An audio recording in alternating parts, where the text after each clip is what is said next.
BNP সংগ্রামী সাংগঠনিক সম্পাদক বীর মুক্তিযোদ্ধা সাবেক চেয়ারম্যান শাহ মোহাম্মদ বদরুদ্দোজী, এখানে উপস্থিত আছেন মাদারগঞ্জ উপজেলা বিএনপি সংগ্রামী সম্পাদক শহীদুর রহমান সাকু এবং মাদারগঞ্জ পৌর বিএনপির সিনিয়র যুগ্ম সম্পাদক ইউসুফ হাসান অজির সহ আমাদের উপজেলা বিএনপি পৌর বিএনপি বিভিন্ন পর্যায়ের সম্মানিত নেতৃবৃন্দ, আজকে আমরা মাদকের বিরুদ্ধে র্যালি করলাম। এই মাদক একটা মানুষ, একটা ফ্যামিলি, একটা পরিবার, একটা গ্রাম ধ্বংস করে, একটা দেশ ধ্বংস করে।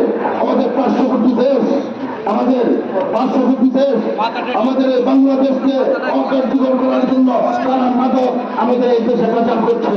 আমি আশা করবো আমাদের নেতৃবৃন্দ যারা আছেন এবং আমাদের পুলিশ প্রশাসন যারা আছেন, তারা মাদক কারবারি এবং মাদক সেবনকারী যারা আছেন তাদেরকে গ্রেপ্তার করবেন। যদি আপনারা গ্রেপ্তার করতে ব্যর্থ হন, তাহলে আপনারা ইউটিউবে ফেসবুকে আমরা দেখছি মাদক কারবারি এবং মাদক যারা সেবন করে তাদের বাড়ি ঘর ভেঙে দিচ্ছে। আপনারা প্রশাসনের কাছে আপনার আবেদন করছি, আপনারা এদের বিরুদ্ধে সোচ্চার হবেন।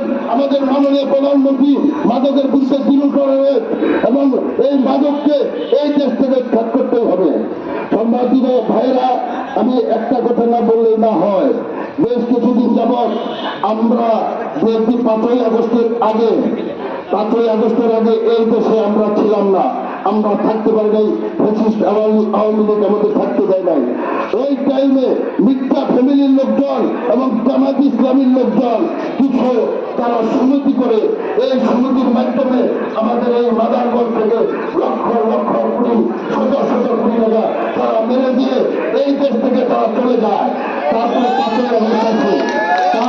থেকেই আমাদের কিছু আমরা অনেকভাবে চেষ্টা করেছি আমরা এই টাকা উত্তোলনের জন্য, কিন্তু আমরা একটুকু চক্রী মহল এবং তাদের সব বলে আমি মনে করি বাজারগুলোর সবচেয়ে খারাপ এবং জঘন্যতম হল সেই ব্যক্তি, সেই রাজু চেয়ারম্যান। তার নেতৃত্বে সে যদি এর মধ্যে ইনভলভ হতো, অনেক আগেই আমরা সমিতির সাথে কথা বলে আমরা কিন্তু এই টাকাগুলো দেওয়ার ব্যবস্থা করতে পারতাম। এর মধ্যে আমাদের 12ই ফেব্রুয়ারি নির্বাচনে বিএনপি জয় পেয়েছে। আমাদের মেলান্দা মাদারগঞ্জের মাননীয় সংসদ সদস্য জনাব মুস্তাফিজুর রহমান মামুন, মানে বৃহত্তর ময়মনসিংহের মধ্যে সে প্রথম স্থান ভোটের ব্যবধানে সেই প্রিয় নেতা আমাদেরকে এবং আমাদের গ্রাহক ভাইদেরকে কথা দিয়েছে, আমি এমপি হয়েছি, আপনাদের টাকার ব্যবস্থা করব। এবং আমাদের সমিতি যারা টাকা মানে উত্তোলনকারী একটা কমিটি করেছে, ওই কমিটির লোকজন চেষ্টা করে ইতিমধ্যে কিছু টাকা তারা দিয়েছে, আর দেওয়ার প্রক্রিয়ার মধ্যে আছে। এবং আমার এমপি মহোদয়ের কাছে মনে হয় আমাদের সমিতি যারা আছে তারা 2 মাস টাইম নিয়েছে। 2 মাসের মধ্যে সম্ভবত এখনো কয়েকজন বাকি আছে। কিন্তু এই মানে রাজু চেয়ারম্যান তার ইচ্ছা ছিল সে উপজেলা এমপি হলে 30,000 গ্রাহক আছে, তাদেরকে নিয়ে সে 30,000 ভোট পাবে, আর তার কিছু ভোট আছে, কিন্তু সে কয়েকশো ভোট পাইছে এবং জামানত হারাইছে। এখন তার আবার হাউস হয়েছে উপজেলা চেয়ারম্যান কিংবা মেয়র নির্বাচন। তো তার এই আশা কোনোদিন আর ফল হবে না, আর তাকে চায় না। সে কিছু এইখানেই গতকাল এবং গত বছর আমাদের প্রিয় নেতা, আমাদের মাননীয় সংসদ সদস্য এবং সব ভালো মানুষ, তার বিরুদ্ধে এইখানে একজন মহিলাকে দিয়ে এবং আর ছাত্রলীগ যুবলীগের কিছু লোক দিয়ে, আর আসাদের একটা ছেলে আছে সে যুবলীগের সদস্য, এবং ওই মহিলা যুব মহিলা লীগের নেত্রী এবং রাজু চেয়ারম্যান এখন এই আওয়ামী লীগের দালালি করতেছে।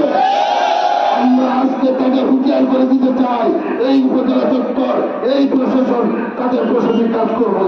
এদিকে আপনার বাপ দাদার সম্পত্তি নাকি আপনি এখানে ব্যারিকেড দেওয়ার চেষ্টা করবেন, আর এরপর যদি একটা বারের জন্য ব্যারিকেড দেওয়া, তুমি রাজুকে তুমি মাদারগঞ্জে থাকতে দেওয়া হবে না। সম্মানিত উপস্থিতি, এ পর্যায়ে আমি বক্তব্য রাখার জন্য আহ্বান জানাচ্ছি।